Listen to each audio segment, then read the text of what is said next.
My name's 𝗿𝗲𝗁𝗏. I was in the U.S. Army for 8 years. I was a 13 Bravo, which is a artillery member, but I worked for special weapons during the Gulf War. I'm from Northwest Montana. I'm Native American. I'm a member of the Flathead Indian Reservation in Northwest Montana. My life growing up was fairly difficult. I definitely don't look Native American, and I have red hair, so I caught a lot of flack growing up, I'd say, on the reservation. When I was 17, I went in the service. I had my mother sign the waiver, and I just wanted to get out of there and travel the world and meet new and exciting people. And since I was 3 years old, 4 years old, I knew I wanted to be in the military. I always thought I'd be in the Marines. All my uncles that went to Vietnam and stuff, they were Marines, and they told me go in the Army. So I took their advice, so I ended up in the U.S. Army in 1987 at 17 years old. What was your time like there? Challenging, but it was challenging, but I loved it. It fit my lifestyle. I've always been on the go, motivated, like being healthy, physically fit.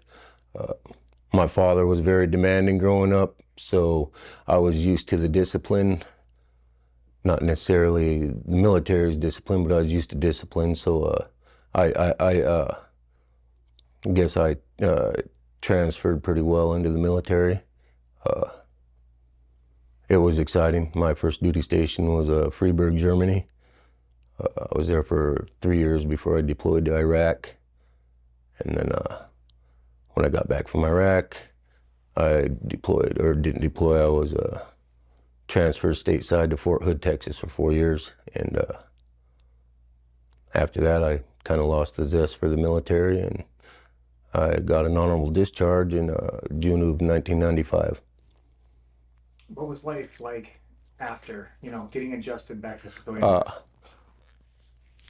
I never got adjusted back. It's been, 20-some years now? Is that right? 28 years or something like that. I've never been able to adjust back. I've been suicidal since the day I got out, discharged from the military. Had severe issues. I'm 70% service-connected disabled for PTSD. I failed at all my relationships throughout my life. And I've been dysfunctional. Talk to me about what happened last week. Last week, I just lost all hope, and so I contacted my sister, and I told her that my grandson, when he turns 15, I got a really nice truck I'm giving him. So I just told her basically, hey man, you guys got to take care of this truck for this boy until he's 15, and everything that I own at my mom and dad's house goes to him. So I was planning on taking my life. Both my sisters showed up with a whole slew of police officers, mind you.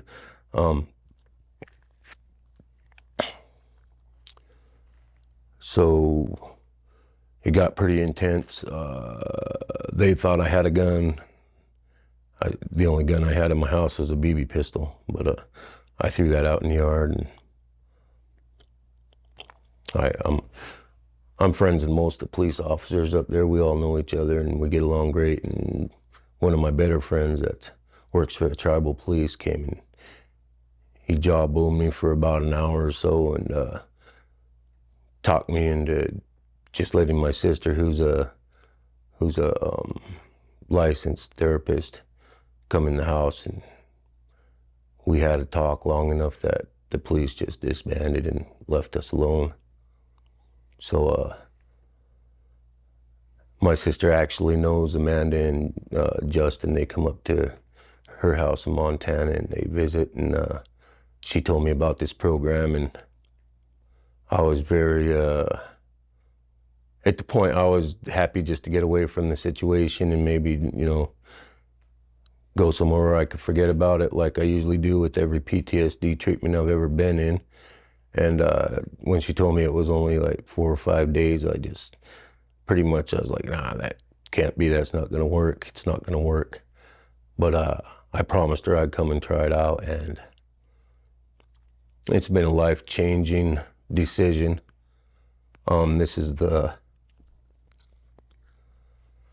This whole week has been the first time in, excuse me.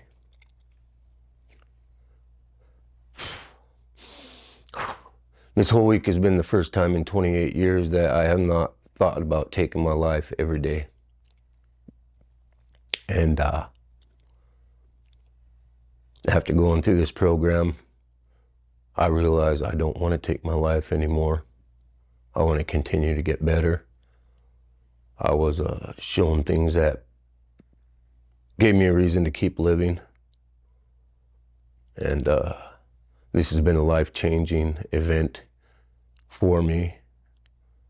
Like I said, 28 years, and wow. I've been through numerous VA PTSD programs, inpatient, 90 days, 120 days, 6 months, whatever, throughout the years. And I average one about every 4 or 5 years, just to try to get my head straight. But nothing the VA ever threw at me has helped me as much as this program. So you obviously, it sounds like you were a little bit skeptical. You know, you said, oh, it's only 4 or 5 days. Exactly. So what are your thoughts? You're pulling in here, coming from Montana.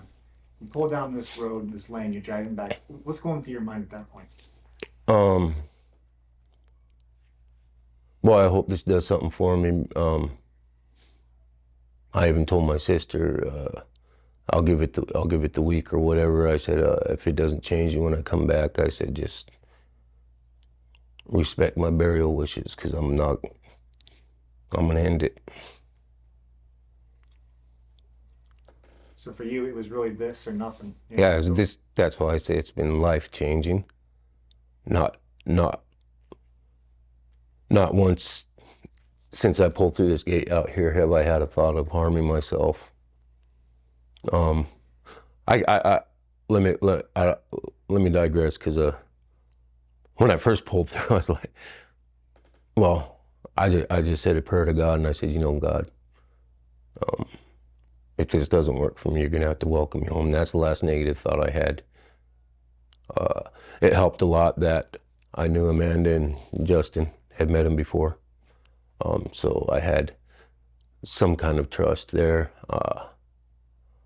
But their techniques and what they use here are definitely different than anything I've ever experienced in my life. My sister promised me if I came down here and gave it my whole heart and did what they asked of me, and she said it would change my life, and it has.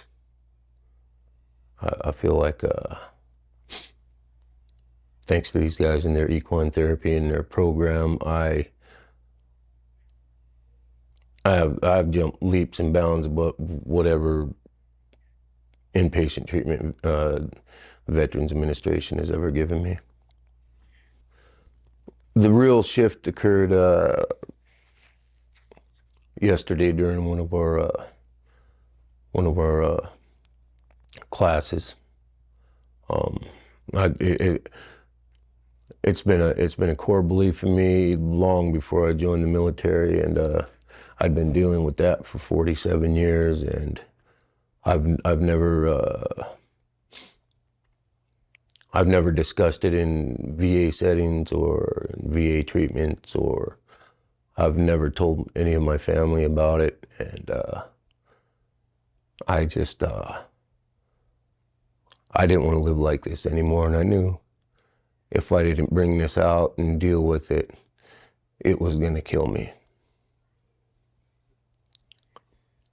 other people that you met here? Oh my gosh, they just, you know, everybody has their problems, their issues, their demons, whatever you want to call them.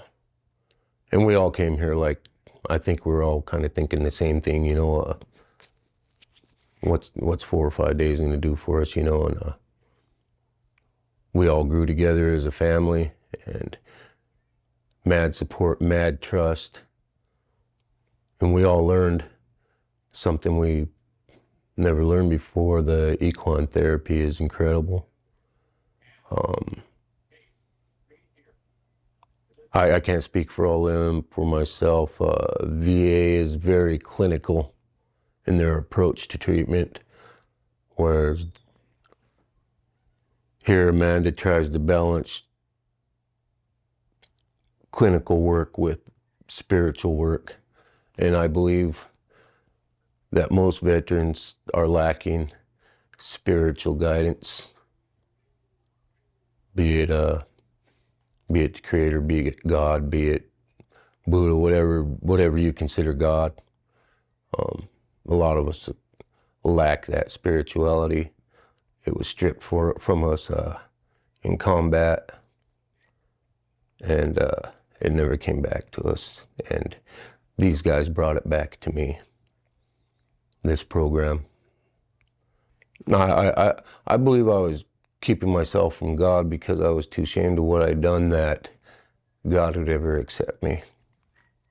You know, like when you wrong somebody really bad, and the shame is so incredible what you've done, you just don't want to see them. And that's the way I personally felt about it. I believe the things I've done were unforgivable in God's eyes, so I failed to ask for forgiveness. How do you feel now? I feel like an entirely different person. I feel like someone who can cope with life. Not easily. Nothing in life is easy, and I understand that. But I feel like I can do it now without taking my life and going to that measure. I came to the realization that what I did was what I did, and that doesn't have to keep me from having spirituality. In my opinion, without some sort of spirituality, like I said, I'm not here to push God on anybody, but without some sort of spirituality, you'll never be able to heal from the scars of combat. That's my personal belief. Once again, I can't speak for everyone else. It's very unfortunate that there's, you know, so many people that are now currently in the same shoes that you were in last week. Right. And they're struggling to find a solution to a terrible problem. And they may hear something like this and think and just brush it off. What would you say to them? You know, knowing, like, if you can go back and talk to yourself last week or somebody else in that position, what would you say to them? Do it, man. Take care of yourself. Love yourself. Find your higher power and love your higher power, and trust that the process will work. And if there's ever going to be any veterans seeing this interview, please love yourself, take care of yourself, and it's not worth it, man. Life goes on, and if you work the process, your life will go on too. If you could talk to the VA, if you were sitting in front of the VA board right now, knowing what you know, what is something you would do to change, you know, their procedure, how they handle PTSD? I tell them to quit doing this reliving over your trauma to every Tom, Dick, and Harry that comes in the room. To me, that's how it feels. Like they want you to just relive the ordeal over and over and over and over again, and they think that purges it from your system, but what it does is it makes you numb to it, and you eventually just lock it in the back closet anyway and forget about it till 3 years down the road when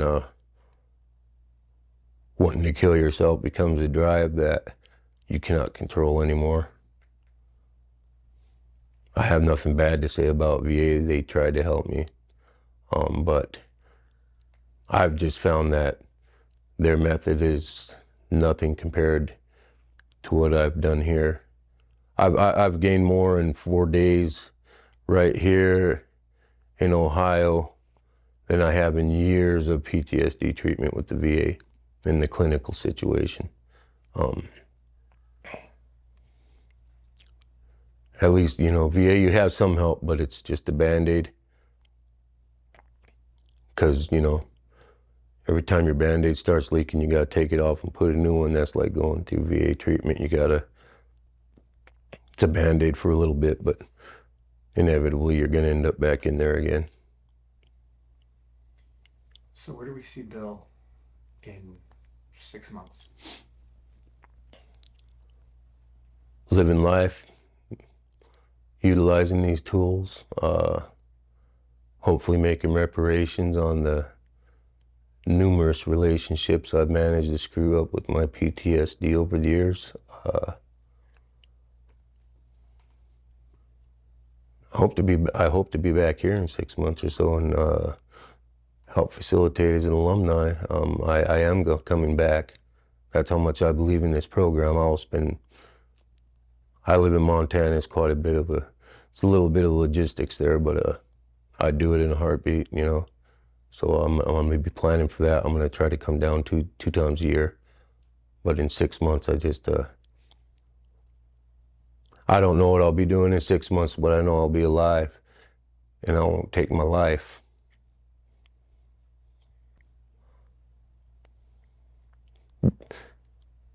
Don't give up hope. Don't give up hope. You have something to offer. Don't take that from the world. Take care of yourself. Take care of your problems.